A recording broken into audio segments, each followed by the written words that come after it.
Kozhikode MDMA വിൽപ്പനയ്ക്കിറങ്ങിയ അധ്യാപികമാർ അറസ്റ്റിൽ.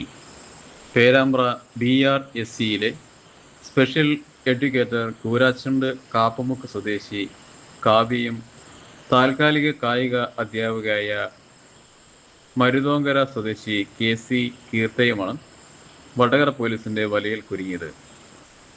MDMA ഇടപാടിലൂടെ ലക്ഷങ്ങളുടെ ട്രാൻസാക്ഷനാണ് കാവ്യയുടെ ബാങ്ക് അക്കൗണ്ട് വഴി നടന്നതെന്ന് വ്യക്തമായതോടെയാണ് അറസ്റ്റ്. അക്ഷരം പറഞ്ഞു കൊടുത്ത കുട്ടികളെ പുതിയ ലോകത്തിന് പരിചയപ്പെടുത്തേണ്ട അധ്യാപകന്മാർ തന്നെ ലഹരി ഇടപാടുകളുടെ തലതൊട്ടപ്പന്മാരായതിൻ്റെ നടുക്കത്തിലാണ് നാട്.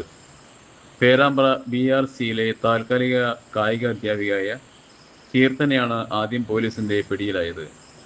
ഇവർ നൽകിയ മൊഴിയുടെ അടിസ്ഥാനത്തിലാണ് BRCയിലെ മറ്റൊരു അധ്യാപികയായ കൂരാച്ചുണ്ട് ചെറുകാട് കാപ്പമുക്ക് സ്വദേശി കാവ്യയെ പോലീസ് കസ്റ്റഡിയിലെടുത്തത്. ഇവരുടെ അക്കൗണ്ട് വഴി ലഹരിക്ക്